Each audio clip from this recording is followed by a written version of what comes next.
discussing the introduction and the meaning and nature of educational supervision. By the way, I am Aika Capiz and the first presenter for today. The establishment of an educational institute serves the fundamental purpose of creating an organized and structured environment where teachers and learners can come together. This facilitates a connection that enables a robust teaching and learning process to take place. In this environment, teachers can impart knowledge, guidance, and expertise to learners, while learners have the opportunity to acquire new skills, knowledge, and insights. This connection forms the foundation for effective education, allowing for the transfer of information, the development of critical thinking, and the growth of individuals both academically and personally. In contemporary educational thought, supervision plays a pivotal role in administration by focusing on the outcomes of activities related to the dissemination and acquisition of knowledge. This means that supervision is not just about overseeing the process of teaching, but also about ensuring that the intended learning outcomes are achieved. The term supervision in education has evolved over time, reflecting the dynamic nature of the field. Educational administration and supervision involve a comprehensive set of processes that cover all the essential responsibilities necessary for the smooth and efficient operation of the school. These processes include tasks such as curriculum development, teacher evaluation, resource allocation, and student support services. The ultimate goal of supervision in education is to bring about improvements in both learners and overall learning environment. To achieve this, it's crucial to understand the key characteristics and functions of supervision, as it guides the effective implementation of strategies, the policies that enhance the quality of education provided in the school. Educational supervision is defined as the process of providing facilities for students and to train teachers in order to make children better learners. Supervision can be defined as a superior vision, that is, a vision with a mission. Educational supervision is indeed a crucial process in the field of education. Let's break down the definition and the concept that I have mentioned. First is providing facilities for students. This aspect of supervision involves ensuring that students have access to the necessary resources and environment conducive to learning. This can include ensuring that classrooms are well equipped, libraries are stocked, and there are extracurricular activities to support holistic development. Second is training teachers. Supervision also involves supporting and guiding teachers in their roles. These could include professional development, mentoring, and feedback mechanism to help teachers continually improve their instructional methods. And lastly, making children better learners. The ultimate goal of educational supervision is to enhance the learning experience of students. This can be achieved by fostering effective teaching practices, identifying and addressing learning challenges, and creating an engaging and inclusive learning atmosphere. Now let's explore the concept of supervision as a superior vision or a vision with a mission. Superior vision. This implies that educational supervision have a clear and informed vision of what quality education should look like. They understand the educational goals, curriculum, and standards that need to be achieved. This vision is not limited to the immediate classroom but extends to the broader educational system. Vision with a mission. Supervision not only have a vision but also actively engaged in a mission to realize that vision. Their mission involves overseeing and implementing strategies to improve education. This could mean setting policies, providing guidance, and ensuring that resources are allocated effectively to achieve educational objectives. In essence, educational supervision combines both a clear vision of quality education and an active commitment to making that vision a reality. It involves supporting both students and teachers, creating an environment where learning can thrive, and continually striving for educational improvement. Student-centered educational supervision places students at the core of the learning process, fostering an environment where they can truly thrive and learn effectively. This approach is characterized by its commitment to individualized learning, actively engaging students, and nurturing their holistic development. At its core, student-centered supervision revolves around understanding and addressing each student's unique needs, strengths, and weaknesses. Educational supervisors work diligently to tailor teaching methods, materials, and support to match the specific requirements of each individual. This personalized approach enhances the overall learning experience, ensuring that students receive the support and resources they need to succeed. Active engagement is another cornerstone of student-centered supervision. It encourages students to take an active role in their own learning journey. This is achieved through interactive teaching methods, lively discussions, and group activities, and engaging projects. By actively participating in their education, students find meaning in their studies, leading to deeper comprehension and long-lasting knowledge. Importantly, student-centered supervision goes beyond mere academic growth. It also prioritizes the holistic development of students, encompassing their social, emotional, and ethical well-being. This approach recognizes that preparing students for success extends beyond the classroom and aims to equip them with the life skills necessary for navigating the challenges of the real world. Student-centered educational supervision aspires to create an educational ecosystem where students are not only motivated and engaged, but also fully supported in their pursuit of knowledge and personal growth. It acknowledges the uniqueness of each student and strives to provide the optimal learning experience to help them reach their full potential. By placing students at the heart of the educational process, this approach empowers them to become lifelong learners and well-rounded individuals ready to thrive in an ever-evolving world. Teacher development is an indispensable component of educators' professional growth, characterized by a systematic process of training, guidance, and continuous improvement. It plays a pivotal role in enhancing the quality of education through several interconnected facets. First and foremost, teaching development programs focus on enhancing pedagogical skills. Educators are introduced to innovative teaching methods, cutting-edge educational technologies, and best practices in curriculum design. Armed with these effective tools and strategies, they become better equipped to engage and educate their students. In the dynamic landscape of education, staying current with evolving trends and research is essential. Teacher development ensures that educators remain up to date with the latest development in education.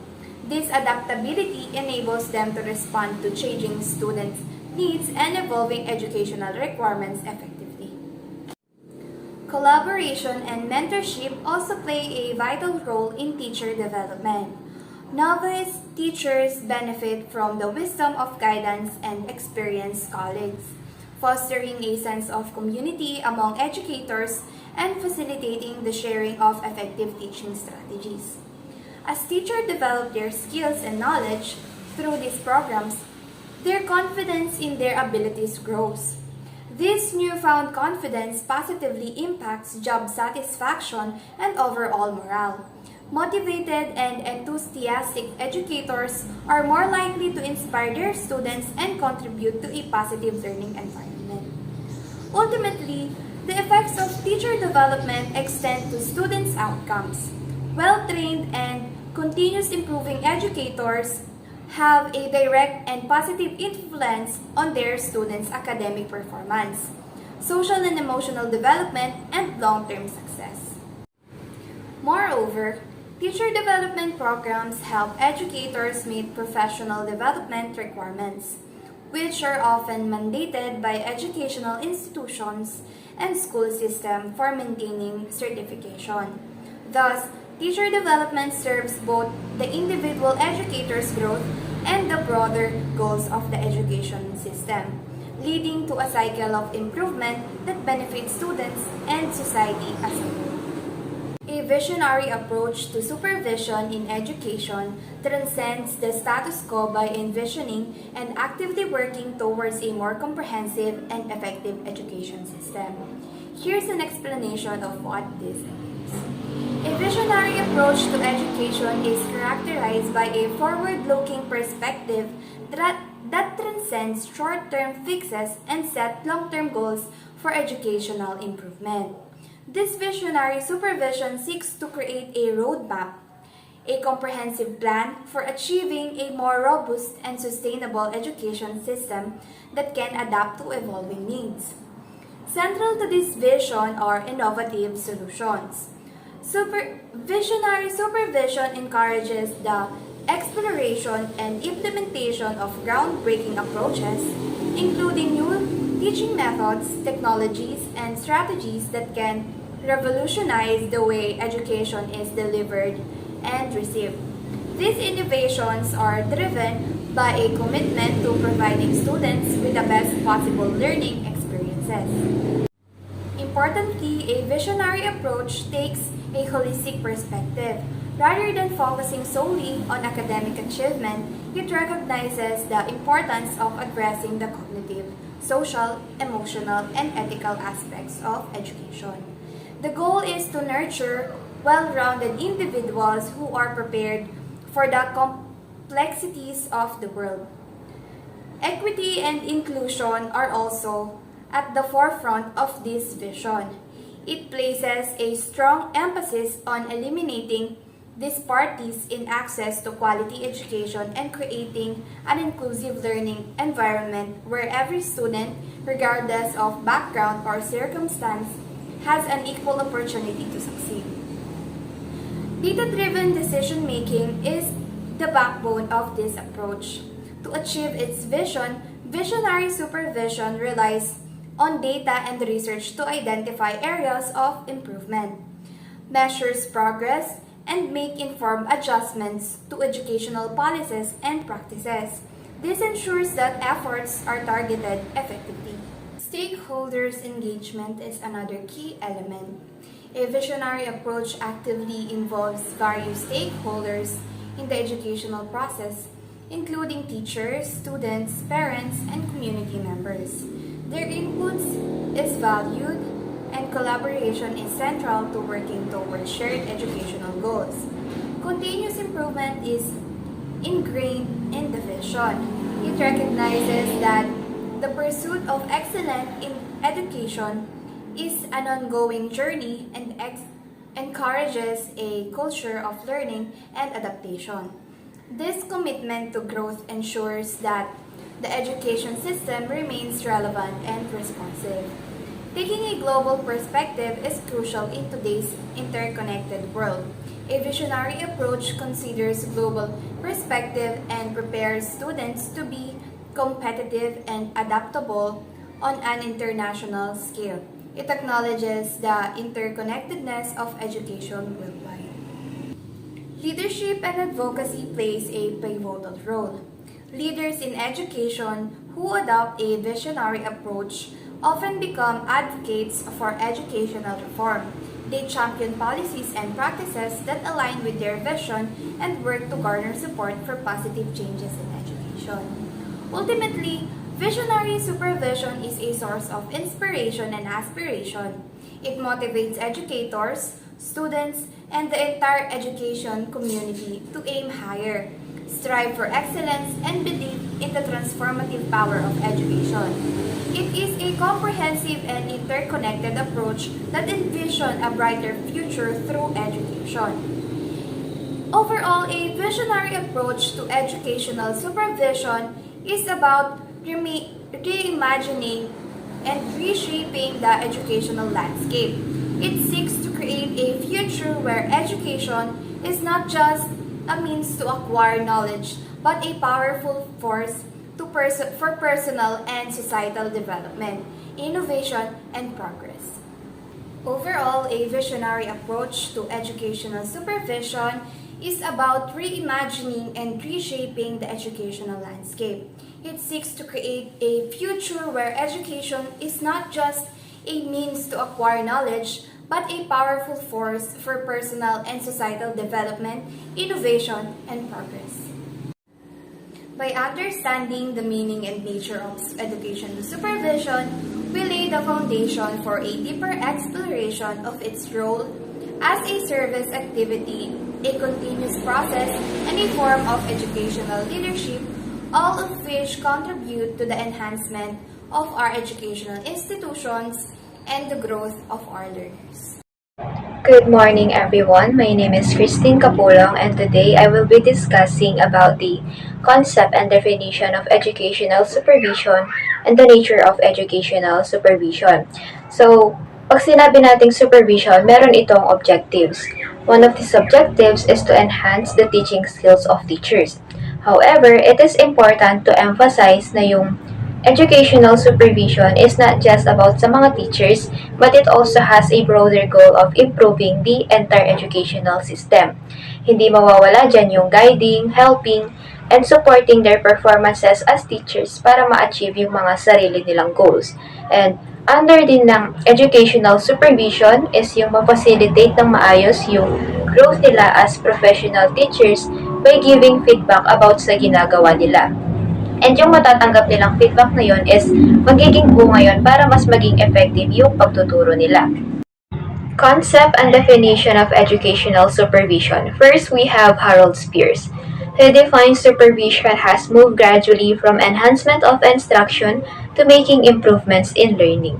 So, etong kay Harold Spears, pinaka-pino-point out ng sa kanya is para magkaroon ng improvement, not just about monitoring and improving how teachers teach, but also ensuring that students are learning effectively and achieving better educational outcomes. Or, pwede rin nating sabihin na supervision has transitioned from merely enhancing instructional materials to actively improve the learning process itself.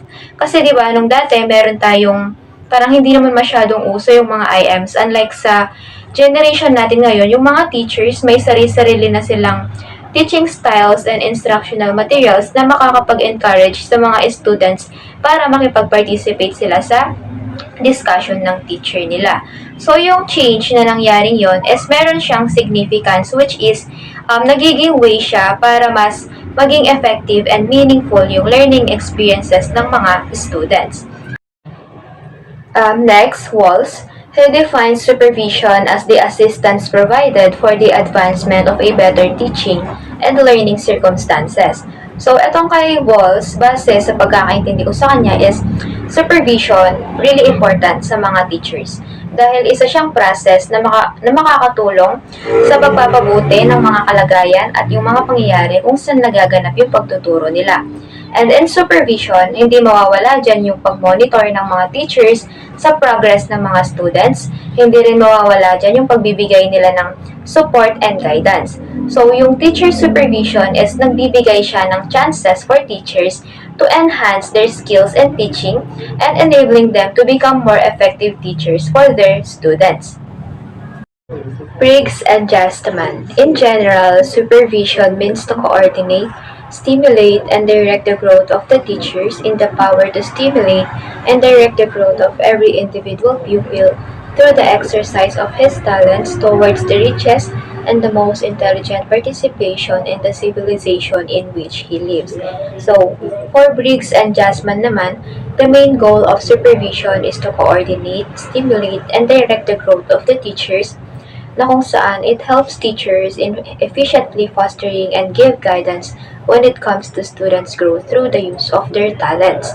Kumbaga, hindi lang ito lagi about sa pag-stimulate ng growth ng mga teachers, but also kino-consider din dito yung individual student development. Hindi lang lagi yung teaching yung involved, kundi pati yung abilities and potential ng mga students to participate intelligently within their society. William A. Yeager is one of the opinions that supervision is now conceived as a process which has for its purpose the general improvement of the total teaching learning situations. So, kung mapapansin natin, yung mga concept nila about supervision is halos pare-parehas lang dahil the ultimate goal is to generally improve every aspect of the teaching and learning situations to help improve every student's educational experiences. So, yung tingin ni William A. Yeager sa supervision is ma-improve yung educational system or all facets of education where it benefit both teachers and students. Nature of educational supervision. First, we have supervision is based on philosophy. Supervision is increasingly oriented towards the fundamental objectives of education and education related to the society where it exists. Ayan, sabi dito, supervision is based on philosophy. Ibig sabihin, it indicates na yung practice of supervising educators and yung methods of teaching ay guided siya sa mga values and beliefs na align sa goal ng education. So, it considered as philosophy kasi maaaring may mga questions about ano nga ba yung purpose ng education? Ano yung knowledge na makukuha ng mga students dito? So, in this context, yung educational supervision, ini-ensure niya na dapat yung teaching and learning ay meron siyang kaugnayan pagdating sa philosophical ideals. So next, supervision is democratic. Supervision implies democratic leadership wherein it tends to be a cooperative endeavor for the common wellness of all those involved. So dito sa supervision is democratic, ibig sabihin kung general, kailangan lahat ng tao is pakitaan sila ng respect when it comes to their opinions. Bukod doon sa pagbibigay ng respect, nakapaloob din dito yung collaboration or teamwork na kung saan yung mga leaders or yung mga other educational supervisors ay kailangan nilang encourage yung mga tao to work together and cooperate with one another. Kumbaga, open siya sa lahat dahil yung mga tao maaari silang makipag-participate or makipag-collaborate or cooperate sa isa't isa about doon sa plan na gagawin nila. At dito sa supervision is democratic, nagpo-promote din ito ng cooperation and it aims to achieve positive outcomes for everyone na involved in the process. Kumbaga, yung pinaka-aim niya is mag-create ng learning or positive environment na nandoon yung pag-respect sa individual rights. Next, we have supervision is creative and constructive. So, yung una is supervision is creative. Ibig sabihin, yung process of supervision ay nag-encourage ng creativity. So, lahat ng in-charge sa supervisions, like yung mga teachers or other educational leaders, are advised na gamitin yung mga creative skills or abilities nila and mag-come up doon sa mga creative concepts nila to improve their methods in teaching. While yung supervision is constructive naman, ibig sabihin, kailangan maisagawa yung mga positive changes and improvements since yung supervision is goal niya is ma-improve yung teaching and learning practices. So with that constructive actions, mas may enhance yung mga experiences ng both teachers and students. Next is supervision is scientific. The method adopted by supervision is scientific in nature and it's influenced by the science and technological aspect of education. So, ito ay influenced by science and technology. Meaning, sa education natin, ngayong nasa modern tayo, yung mga current tools and technologies ay nagagamit natin for us to gather data, analyze data, as well as in our decision making. Kasi diba, yung main goal ng supervision is to improve. So, isa sa paraan para ma-achieve yung improvement na yun is yung paggamit ng mga technologies na mas mapapadali yung gawain for teachers and for us as students. Next, supervision is professional. Supervision means moving gradually towards professional status. So, since professional yung pinag-uusapan, nakapaloob dito yung mga teachers and yung ibang educational leaders na kung saan yung practice of supervision ay mas nagiging formal, mas maayos na isinasagawa ng mga individual na may particular na kaalaman. So, yung supervision means moving gradually towards professional status naman is nakapaloob dito na yung bawat individual ay expected to develop their knowledge as well as yung skills nila nang sa ganun, maibahagi nila yun sa iba at sa future generation. So last is the supervision is progressive. Supervision is progressive. Progressive supervision inspires and guides teachers by utilizing their full potential. So ibig sabihin, Yung supervision is progressive is minomotivate niya yung mga teachers and guide them for them to be in the highest level of their performances bilang mga teachers. So, nangangahulugan na yung supervision is hindi lang niya minomonitor or ino-observe yung ginagawa ng teachers, but also sinusuportahan nila yung mga teachers to succeed or mag-excel sa kanilang ginagawa. Kumbaga, yung supervision is progressive, is focus siya sa magiging development ng mga teachers. Hello, good morning everyone. I am Kyra Joy Karapikit, and for today, I'll discuss to you the objectives of an educational supervision and its types. So let's dig deeper about these topics that is assigned to me and how it works in an educational institution, its significance, and the impact on education. So let's begin by identifying the three objectives of an educational supervision. We have here to unify and integrate educational effort, to improve knowledge and skills for teachers, and to promote a good relationships. So let's discuss them briefly one by one to firmly understand these objectives. So first, we have to unify and integrate educational efforts as part of objectives. So dito, in an educational institution kasi, there are too many resources, materials, and individuals na present sa isang educational institution. Whereas, they work together to achieve an educational goal. Pero sometimes kasi, hindi aligned yung mga gusto nilang sundan or plans in achieving educational goal. So, isa sa mga objectives nito ay para ma-unify and ma-integrate ang educational efforts by means of working together, collaboration, cooperation, and such. So, focus muna tayo sa unify. To unify educational efforts. Kagaya ng sabi ko kanina, sa isang educational institution, hindi mawawala ang mga various elements such as individuals. So, etong mga individuals na to ngayon, kailangan nilang mag-work together para ma-achieve yung isang educational goal. So, example, wag na tayong lumayo, yung research last sem, di ba? Ang isang group, research group, composed siya ng individuals, namely your advisor, your group leader, and your members. Ang members ata, if I'm not mistaken, is nag-range from 6 or 8, kasama na dun yung group leader. Paano kapag ang nag-work together lang doon sa research na yon is your advisor, your group leader, and yung dalawang members mo? Ano mangyayari? Diba? Ang mangyayari doon is ma-achieve mo naman yung educational goal na gusto mo, pero hindi siya enough. It's insufficient, it's lacking.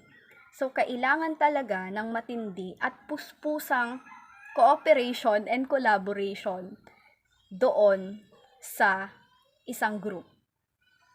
Bakit? Siyempre, para ma-unify yung educational efforts. Para ma-achieve yung educational goal mo efficiently and effectively. Kailangan mag-function yan sa isang educational institution ng firm. Okay? How about dun sa integrate educational effort? So, sa integrate educational efforts naman ganito. So, imagine me standing in front of the class. Kunwari ako yung teacher nyo. Nagsasalita lang ako. So, wala akong parang technical assistance. I have no PPT for the lesson. Tapos, hindi ko kayo binigyan ng modules para sa soft launch. Soft launch, parang advanced reading so that hindi kayo makaka-notes. Kasi wala rin akong PPT sa harap. So, what will gonna happen, di ba? Para siyang lacking, poor alignment ng planning and organizing para dun sa educational goal mo. Ang educational goal mo pala is to encourage students na makinig sa'yo. Wala kang technical assistance, wala kang module, so paano, di ba? Wala ka pang motivation and such para ma-engage talaga yung mga students.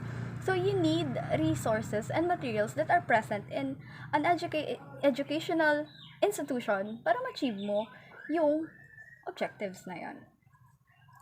So, meron akong ginawang parang abbreviation. So, wala siya sa module, ginawa ko lang siya para mas madali ko siyang ma-deliver sa inyo at maayos ko siyang ma-present. So, tinatawag ko itong SPY method. Wow, SPY method. So, S stands for strategic planning. So, strategic planning, dito, kailangan ang mga plans nyo as individual kasama ng mga resources and materials na present dun sa educational institution is kailangang aligned. So, hindi pwedeng magdesisyon, papasok dito yung decision making ni JJ, na hindi pwedeng magdesisyon ng isang araw lang siguro para sa mga gantong planning. Especially nasa education sector tayo ngayon, di ba? Also, dapat yung mga solutions na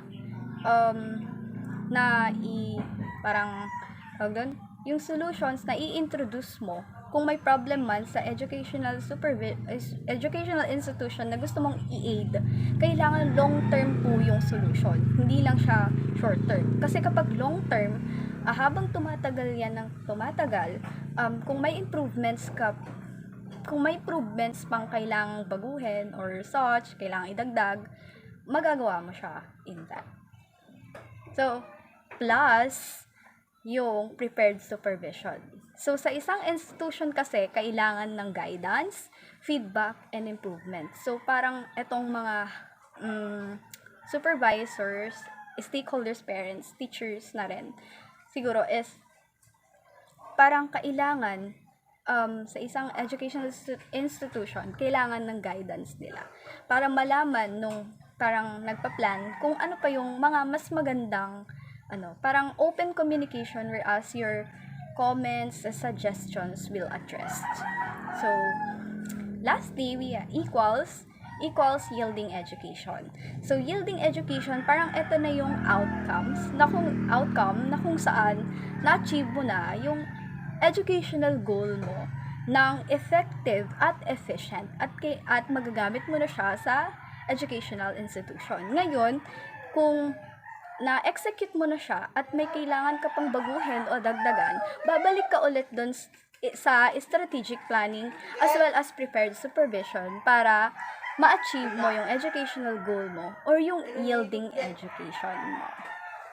Move on to the next objectives of an educational supervision. So, we have here to improve knowledge and skills for teachers. So, dito na parang mag-involve na yung planning, organizing, para mas ma-enhance pa yung knowledge and skills ni teachers sa isang educational institution. So, gumawa ako ulit ng abbreviation, which is I called EECIR. EECIR para mas madali ko siyang ma-deliver sa inyo. So, first E, we have enhanced teaching and learning process. So, dito, sa teaching and learning process, mas maganda kung may knowledge and skills na si teacher prior to the efforts. So, for example, sa classroom management. So, or sa classroom na lang mismo. So, paano ba mai-improve ang knowledge ni teachers? By means of mastering the topic. Hindi lang pala mastery of the topic. Kailangan mo munang malaman kung ano yung mga learning styles ng estudyante mo at kung ano yung fit na strategy for them. Kasi walang one fit size approach in that. Kasi parang diverse background yung mga students mo. So, kailangan mong isipin kung ano man yung mga pedagogical approach na gagamitin mo, teaching strategies in teaching or delivering the topic. Paano naman pumapasok dito yung skills ni teacher? Skills in facilitating the classroom, of course, and kung paano mo ma-engage yung mga students mong makinig sa'yo and mapunta sa'yo yung attention nila. Attention by means of what? Siguro, magpapamotivation ka. Kaya nga sa lesson plan, di ba, required sa ating mga teachers na magkaroon ng tinatawag na motivation or game para mas maboost yung, parang mas maging lively yung classroom para mas makinig yung mga students sa'yo. So, I have here pa another E, empowers teachers. Empowers teachers by means of improved knowledge and skills. Like what I've said earlier, facilitating your classroom, mastery of the subject, and such. So, C, parang consider various elements. So, yan na. Hindi lang nagfo-focus sa teaching mo yung isang bagay. So, you have to consider various elements such as your students. Sabi ko nga kanina, hindi sila pare-pareho ng learning styles. If aware naman siguro kayo sa multiple intelligence theory ba yun ni Howard Gardner? Yon. So, meron dyan visual spatial, bodily kinesthetic, intrapersonal, interpersonal, and such. So, kailangan i-consider mo rin sila sa isang classroom para, para mas maging efficient and effective yung teaching and learning process na sinabi ko kanina sa isang letter E. Next, EECIR is the I, or involve the stakeholders and supervisors. So, paano naman siya? Like what I've said in the previous objectives of an educational supervision, kailangan natin ng guidance, feedbacks, and improvements in an educational institution para malaman pa natin kung ano pa yung pwedeng i-improve, kung ano pa yung mga comments and suggestions para sa ikagaganda ng isang institution, mapa-learning process man yan or environment. So, R, we have the require assessment. So, for me, as a future teacher, assessment in your teaching muna tayo. Assessment in your teaching is hindi siya natatapos sa summative assessment lang. So, kasi sa mga students, di ba, nagpapasummative assessment tayo. So, as teachers, wala tayong summative assessment. It is a continuous process. So, ibig sabihin, kapag nasa isang classroom ka at tatapos yung klase mo, i-assess mo yung pagtuturo mo. Kung naging effective ka ba, kung naging efficient ka ba, kung ano pa yung mga pwedeng i-improve sa'yo. Kasi in the long run, kakailanganin mo yun para sa future career mo as teacher. Siyempre, kaya nga tayo nagkaroon ng practice teaching or practice teachers para mahasa pa yung knowledge and skills natin when it comes to teaching and other processes. So that's it. And lastly, we have the promotion of good relationships. So kailangan sa isang educational institution mag-build ka ng good relationship. As maybe your supervisor to teacher, teacher to teacher, teacher to your students, para mas ma-enhance pa yung communication skills nyo. It will lead to safer environment, haven, or what. Kasi, myself, aminado ko na hindi at all times good relationship ang dala ko. Kasi, kadalasan, initiator ako ng group. Sa atin, mga 4B. So, initiator ako ng mga group. So, minsan, kapag hindi ako nire-replyan, kapag may tanong ako tungkol sa academics, sa group ko, for example, ano kayang pwedeng idagdag dito? Something like that. Tapos, wala. Sin lang sila. And, I was like, short-tempered ako. So, parang maiinis ako. Ganon. Without knowing the reasons kung bakit late sila mag-reply. Kasi for me, naghihintay naman ako ng reply. For example, 1 hour na yung lumipas, wala pa ring reply, i-consider ko na, baka may emergency, baka tulog pa siya. 3 hours, yes, maghihintay pa rin ako. Until, maging 8 hours na, alam mo yun, yung alauna, sinabi mo na yung agenda. Tapos, nag-send siya ngayon ng 8 p.m. Diba? So, ako short-tempered ako, so maiinis ako. So, based on my experience, I encourage everyone to promote a good relationship, especially to your colleagues, classmates, teachers man yan, supervisors. I encourage you to build a good relationship. I encourage everyone to build an open communication throughout, where your concerns, challenges, comments, and suggestions are addressed. Okay? And so, tapos na tayo sa pagtalakay ng mga objectives ng educational supervision. So, ngayon naman magpo-focus tayo sa types ng educational supervision, how they differ to each other, and malalaman din natin dito yung mga advantage and disadvantage ng bawat types.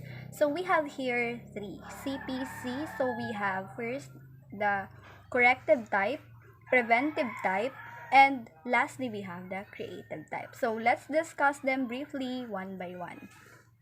So, ayun. So, let's start sa first one, which is the corrective type. So, tatandaan lang natin sa type na to is yung word na fault finding. Whereas, yung supervisor mo is parang naghahanap siya ng loopholes and shortcomings sa lahat. So, sa pagtuturo mo, sa pagpa-facilitate mo ng classroom. So, dito, it's rarely lang na magbigay siya ng comments, feedbacks, o kaya naman suggestions para punan yung mga pagkukulang mo. So, for example, si Mr. JJ. Si JJ, supervisor siya. And si Sir Noah naman, teacher siya. Ngayon, napansin ni Sir JJ sa classroom ni Sir Noah na hindi na-engage yung mga students ni Sir Noah dahil upon discussing, iba-iba yung ginagawa ng mga estudyante niya. Kumakain sa likuran, nagdadaldalan, and gumagawa ng ibang activities, ganon. Then sabi ni Sir JJ kay Sir Noah, hindi ko nakitang na-engage yung students mo. Yun lang. And nilibhanging si Sir Noah. So, hindi niya nga, sa type ng supervision na to, hinanap lang ni Supervisor JJ, yung fault ni Mr. Noah sa isang classroom, then hindi na siya nagbigay ng feedbacks kung paano aayusin. So, bahala na si Mr. Noah kung ano yung magiging solution niya for that loophole or shortcoming. We have here advantages of a corrective type of supervision. So firstly, teachers and students pay more emphasis on regularity and punctuality as they are aware that they are under supervision, that they will be checked and evaluated by the supervisor. So dahil alam mo na itong si supervisor is fault finder, laging naghahanap ng mali, loopholes, and shortcomings, ngayon ikaw as a teacher, parang i-analyze mo na kung ano yung mga parang pagkukulang mo doon sa lessons, maybe sa facilitation ng classroom, and pupunan mo yun. Kasi mas magiging attentive ka ngayon. Kasi alam mo sa sarili mo na yung supervisor mo is fault finder. So, ikaw, isusolusyonan mo na agad bago ka pa parang mapagsabihan na mali to, mali yan. It observes punctuality and regularity. So, next one, everyone in the institution becomes conscious of their shortcomings and tries to overcome them by coming well-prepared. They also try to cover up their deficiencies. So, kagaya ng sabi ko, since fault finder naman si supervisor, why not we try to be well-prepared? Well-prepared, ibig sabihin, papasok ka sa classroom ng prepared. And, parang try mo to cover up your deficiencies. So, dito na pupunan mo na yung mga maling nakita mo upon analyzing your teaching, facilitation, and such. So, we have here the disadvantages of corrective type So it discourages the teachers as they are under supervision all the time. Therefore, it is not a healthy type of supervision. So yun nga, dahil fault finder si supervisor dito, na di-discourage ang mga teacher na gumawa pa or mag-improve pa. No, mag-improve. Gumawa ng mga activities sa isang classroom and such. Because ang thought dito is, mali naman pala.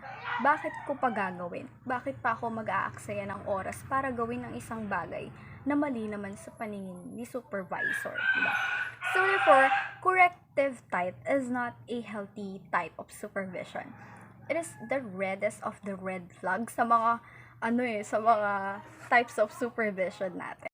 Second disadvantage is we have teachers attain a negative attitude which is detrimental for the teaching learning process. So, since si supervisor is hindi siya nag-create ng healthy type of supervision, ngayon, na-discourage si teacher. And si teacher, yung discouragement na yun is magiging negative attitude at possible na madala niya sa teaching learning process sa isang classroom. So, teachers are unable to give their best kasi nga, discouraged na sila. Do we have here another type of supervision, the preventive type. So, dito naman sa preventive type is yung teacher tsaka principal can prevent from falling into any troubles. So, kapag may nakita na silang problem within an institution, especially in classrooms,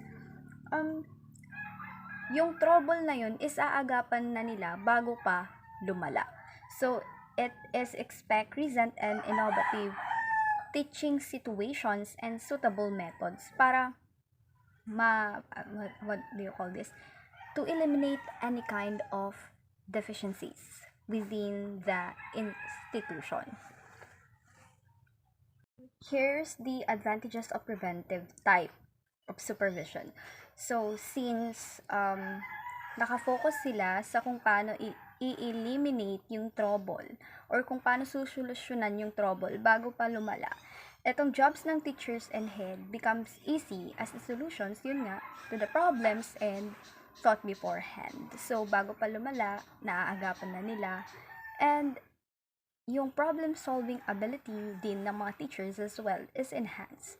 So, the teaching-learning procedure becomes more beneficial.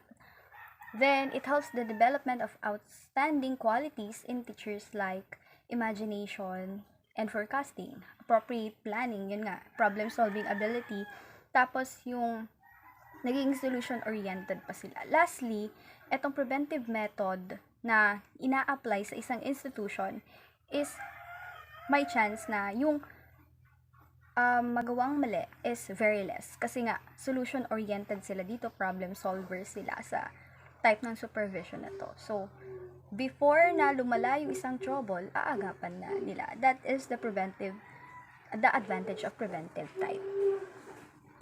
Naman is the disadvantage of preventive type of educational supervision. So, since nakafocus lang si teacher sa problem solving or sa trouble na inaagapan to be solution-oriented, nakakalimutan na nila yung ibang factors. So, for example, ang educational goal mo, may trouble sa, parang yung mga students mo is less attentive, less active, something like that. Tapos, ang focus mo ngayon is bigyan ng motivation yung mga bata para ma-encourage mo sila na makinig sa lesson na tinuturo mo. Then, nakalimutan mo na yung other aspect kasi pag-games ka ng pag-games, yung motivation na lang. Nakalimutan mo na yung mastery of the subject mo or the topic mo. Hindi naman siya sa nakalimutan mo, pero parang less na lang yung time na maibibigay mo doon, kaya hindi siya nagiging efficient and effective sa pag-deliver mo ng topic. Then teachers may fail to become creative, yun nga, as well as make them more problem-oriented. So, dito, problem solver kasi sila, and therefore, they are solution-oriented. Doon na lang sila nagfo-focus. Down to the last type of educational supervision, it is the creative type. So, sa creative type naman, parang bumababa sa level ng teachers yung supervisor para parang makapag-work siya sa teachers, ma-acknowledge yung good work ng mga teachers, at mag-take ng initiative para sa magiging innovative experiment sa education.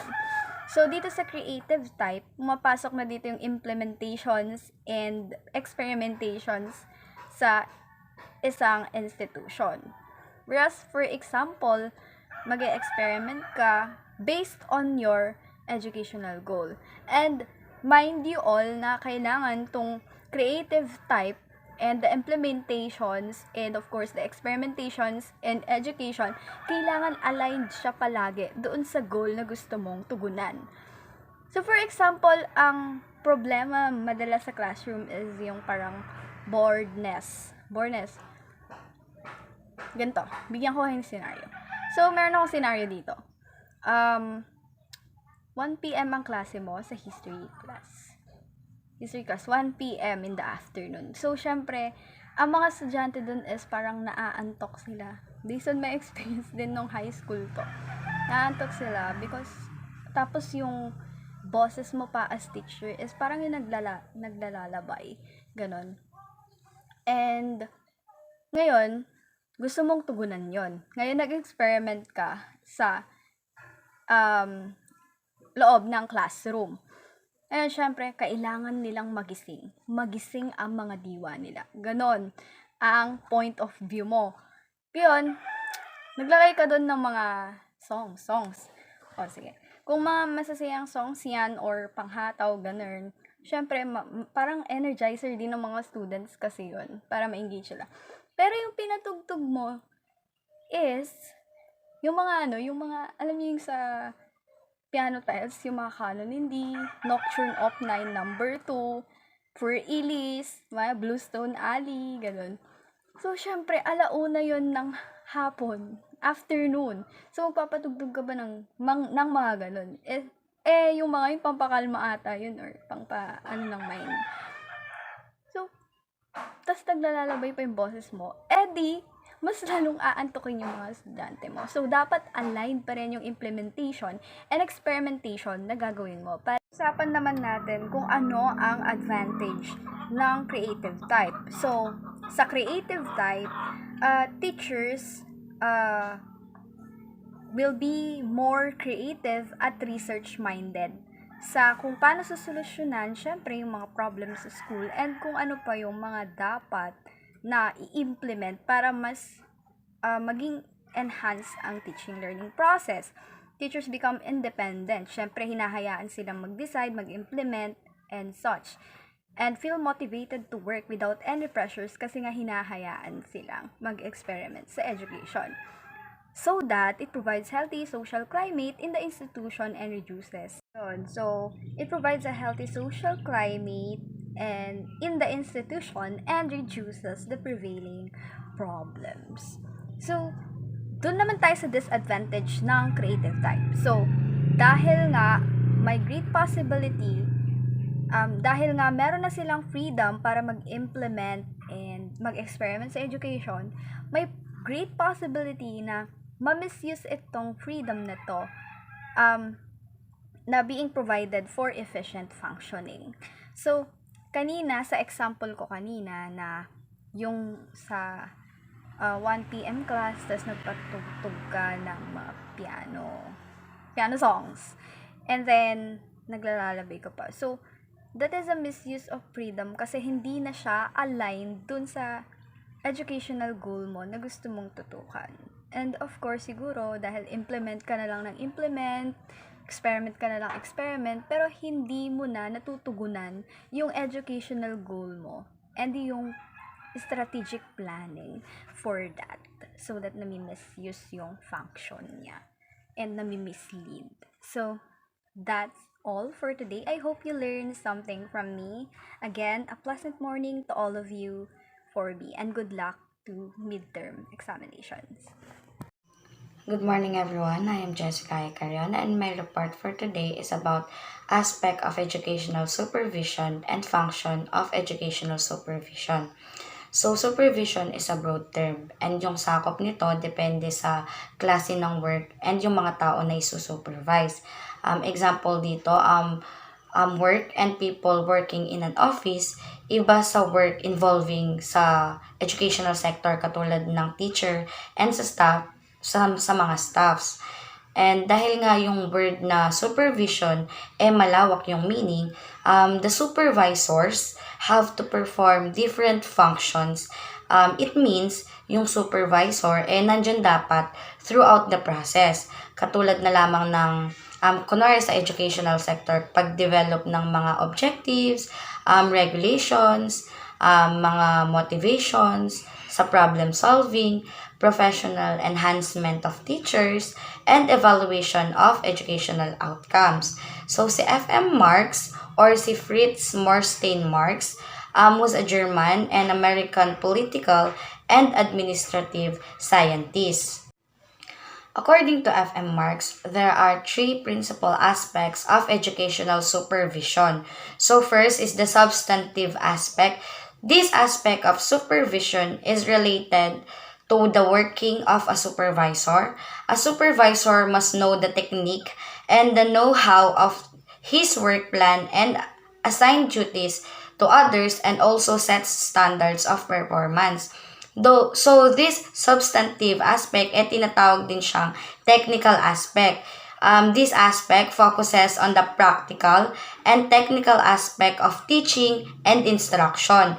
It involves evaluating and technical method, curriculum materials, and the organization of educational programs to ensure that they are effective and efficient. So next naman is the institutional aspect. A supervisor has to run the activity or unit under his charge according to established rules and procedures and within the framework of the approach policy. So, itong institutional aspect, tinatawag din siyang administrative aspect. Administrative in this aspect, Marx emphasized the administrative and managerial aspects of educational supervision. It involves tasks related to scheduling, resource allocation, and compliance with policies and regulations.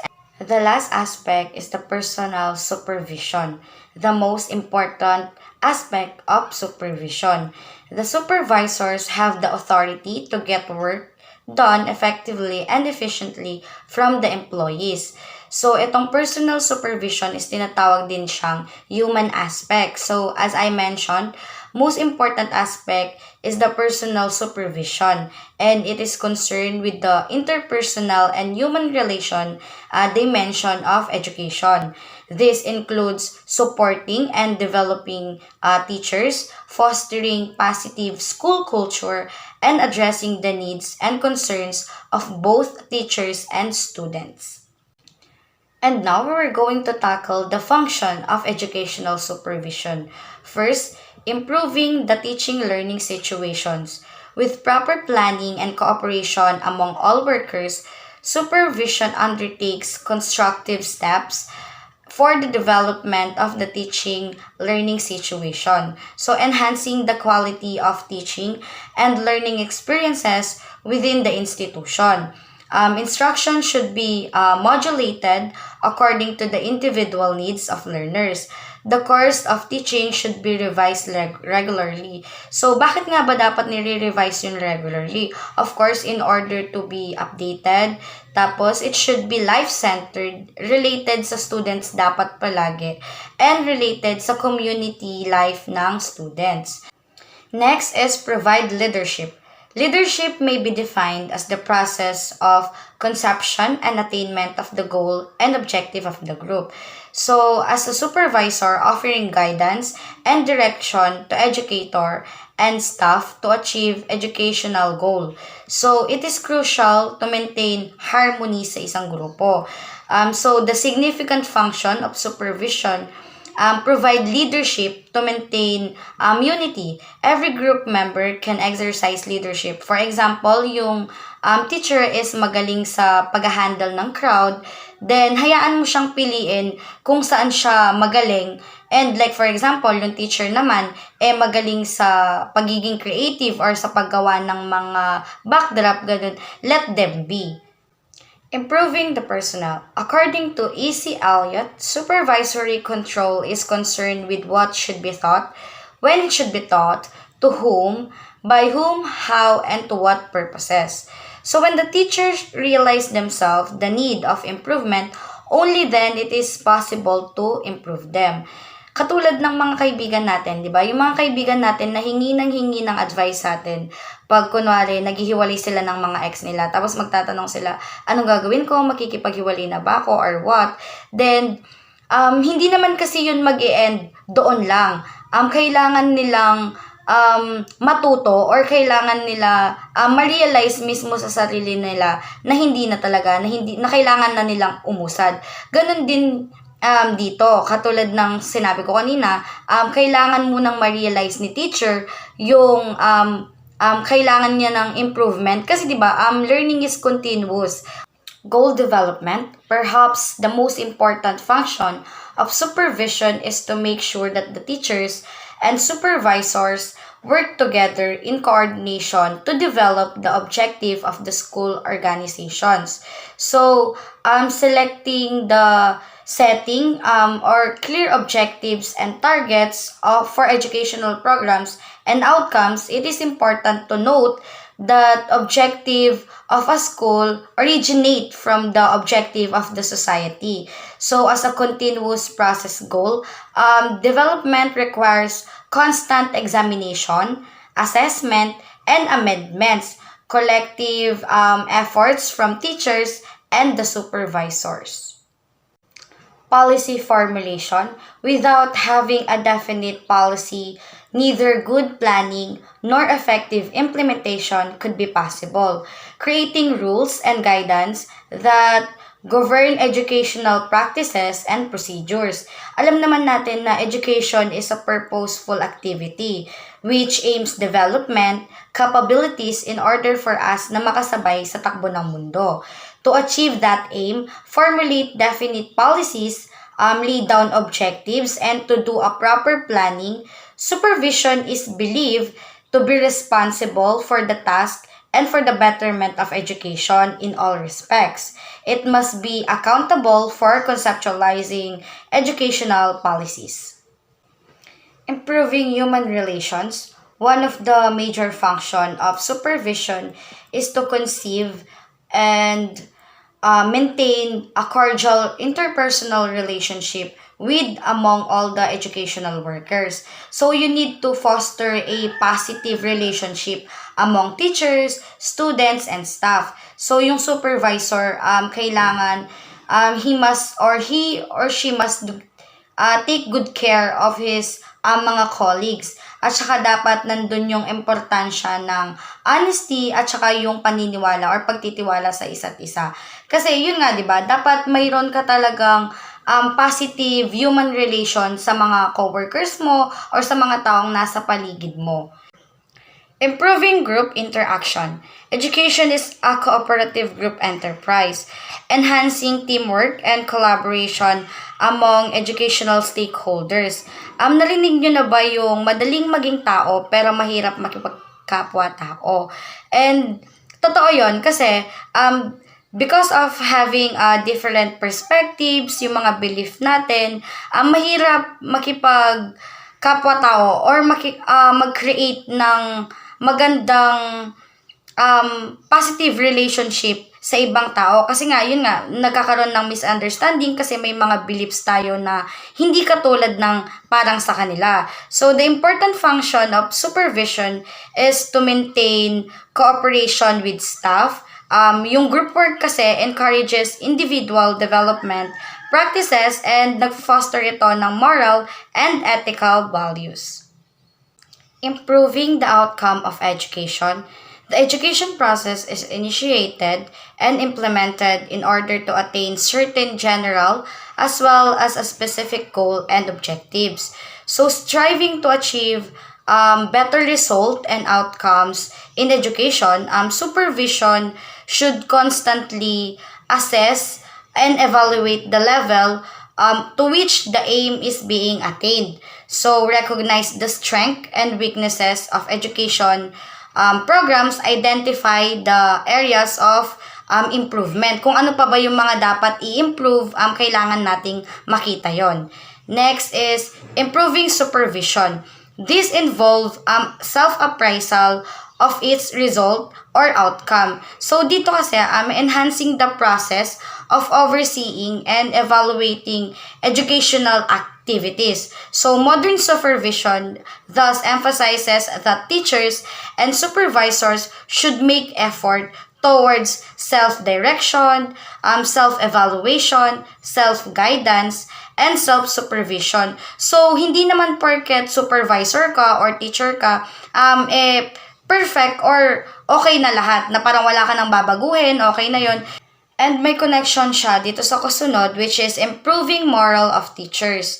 It is very essential for a supervisor to understand the importance of confidence and moral in teaching learning situations and the method to improve it. So, boosting the confidence or the motivation and satisfaction of educators. Moral is an attitude towards achievement of goal. So, if the teacher has a low moral, there is also a negative effect to students.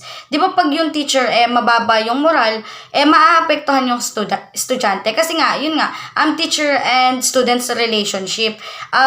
Kung paano nagfa-function si teacher sa loob ng classroom, makaka-apekto yun sa mga students. Pero hindi pwedeng yun nga, pag na-assess na yung teacher may low moral, hindi pwedeng agad-agad magagalit yung supervisor. The supervisor must understand the factors and conditions kung bakit nagkakaganon yung teachers. Maaaring may problema yung teacher, dapat as a supervisor, you need to know na may tama or angkop na paraan para matulungan yung teacher. Hindi ka pwedeng magagalit agad sa kanya kung bakit ganun siya sa klase. Kailangan mong malaman kung ano yung dahilan kung bakit nagkakaganon yung teacher. And lastly, generating favorable learning climate. Learning climate refers to psychosocial features of the atmosphere, creating an environment conducive to effective learning and growth. It is the duty of education supervisor to study, analyze, and improve the teaching learning process and requirements of the climate, provide essential facilities, talking to teachers, listing teachers' contribution and involvement in decision making, and reduce the incidences of conflict among teachers, stressing upon goal achievement and improving human relations. Blessed day to everyone. I am Diana Castro and I am the last discussant of our group. And I will discuss the traditional form of supervision versus modern form of supervision, as well as the supervision as a service activity. So let's start. So here, we see two different forms of supervision, and we will identify their differences. So first, we have traditional form of supervision. So it says, with a sufficient level of improvement in the performance of teachers, the school will also improve automatically. So in this statement, the teachers plays a central role in the educational process. They are responsible for delivering instruction, facilitating learning, and shaping students' experiences. Therefore, if teachers are effective and continually seek to improve their teaching methods and skills, it is likely to lead to better student outcomes, a more positive school environment, and an overall improvement in the school's reputation and performance. Next, power is centralized with one individual or head. In this form of supervision, it is characterized by a hierarchical structure where one individual or heads hold significant decision-making authority. The effectiveness of this approach depends on the leadership style and the ability of the central authority figure to make informed and equitable decisions for the benefit of the school community. So let's see the other description about traditional form of supervision according to the module. So the head manages the institution, formulating the policies, techniques, and instructions according to his own desires and expects everyone else to take his word as final. Now, just like the second bullet, no, the traditional form of supervision is like autocratic leadership, where it means it is centralized power and hierarchical structure, where the school typically operates in a top-down manner with the head at the top of the organizational hierarchy, where it is effective in certain situations such as crisis management or when quick, decisive actions are needed. So now let's talk about the method. No? So the method used in traditional supervision was classroom observation for clinical supervision and performance assessment. So let's break down these informations. So when we say classroom observation for clinical supervision, it aimed at evaluating and improving the teacher's instructional practices, classroom management, and overall teaching performance, where the supervisor or the administrator visits the teacher classroom during lessons or teaching sessions. So the supervisor or the administrator observes various aspects of the teacher's teaching, including teaching methods, interactions with students, use of instructional materials, and classroom organization. So in performance assessment naman, it is a method still under the traditional form of supervision pa rin, no? So it typically involves evaluating and measuring the performance of teachers and sometimes students based on criteria and standards. So let's proceed naman to the modern form of supervision. So first, suggest that to improve the methods of schooling, there should be a focus on the performance of the entire school system. So the modern form of supervision education, it goes beyond traditional methods of evaluating individual teacher performance and places a greater emphasis on the performance of the entire school system. So it promotes a collaborative, data-driven, and continuous improvement approach to enhance the overall quality of education and support the success of all students. So it means the authority is shared by all. So the power is delegated based on the supremacy of knowledge, accomplishments, and capability. So instead of being centralized, the authority is shared by all. So there is a complete access to the means of communication for all, and all the personnel participate in the process of determining policies, procedures, and final assessment.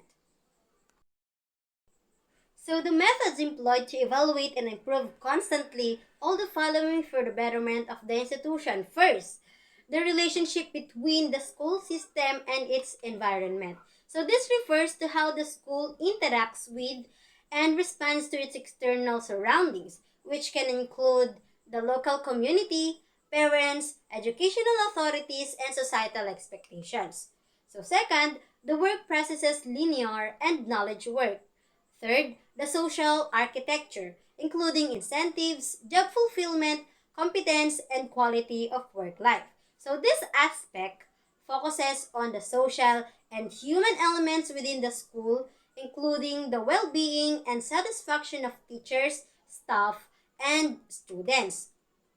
So improvements efforts may involve creating a positive work environment, offering meaningful incentives and recognitions of achievements, providing opportunities for continuous learning and growth, and fostering a culture of collaboration and well-being. So, in summary of the third bullet, the modern methods of supervision in educational institutions prioritize continuous evaluation and improvement in three critical areas. First is the school relationship with its environment, the efficiency of its work processes, and the well-being and satisfaction of its stakeholders. So, by addressing this aspect, schools can enhance their effectiveness, responsiveness, and overall quality, ultimately contributing to the betterment of the institution and the educational experiences of the students. So modern supervision is a cooperative enterprise with an experimental approach. Instead of authority and control, the relationship between the supervisor and the teachers are like peer type. So while paying attention to the teachers on one hand, it concerns itself to the whole teaching learning process on the other and tries to improve it. And additional, no? So hierarchy of positions does not exist in modern supervision, and equality is practiced in all areas and matters. So just like what I said earlier, no? So the relationship between the supervisor or the heads and the teachers was just like a peer type. So let's move on to the supervision as service activity. Now, so earlier, supervision was considered synonymous to the process of inspection, which had a fault-finding attitude. But there is now a change in the outlook toward its functions. So now, supervision aims to enhance the teaching learning situation and to achieve the objectives of effective education.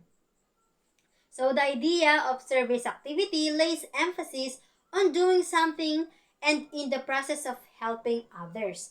So the supervisor is meant to assist and counsel the teachers to impart improved teaching by recognizing superior ways of teaching in solving personal as well as professional problems in recognizing and using significant teaching methodology in staying updated with the recent developments in the field of education, and also expected to increase the self-esteem of teachers and the students. So modern supervision is an extremely liable perspective, which is related to the responsibility for doing all that is essential for effective and efficient teaching learning, and it is a form of support in the progress of teachers and learners. But the supervisors cannot do anything alone, and a combined effort and cooperation from all those involved in the process of teaching learning is important for this progress and development. So in summary, traditional supervision tends to be more hierarchical, task-oriented, and top-down, whereas modern supervision embraces flatter structure, two-way communication, employee empowerment, and a focus on continuous improvement and adaptability. The shift towards modern supervision reflects changing workplace dynamics and the recognition that a more collaborative and employee centric approach can lead to a better organizational outcomes, while the supervision as a service activity refers to the idea that supervision that typically associated with overseeing and managing the work of individuals or teams, it is also not a top-down function of monitoring and control, but a collaborative and supportive service that aims at enhancing the performance and well-being of individuals or groups. So that's all for my part. Thank you for all your attention, and I appreciate you taking the time to listen to our presentation. Padayon, future educators.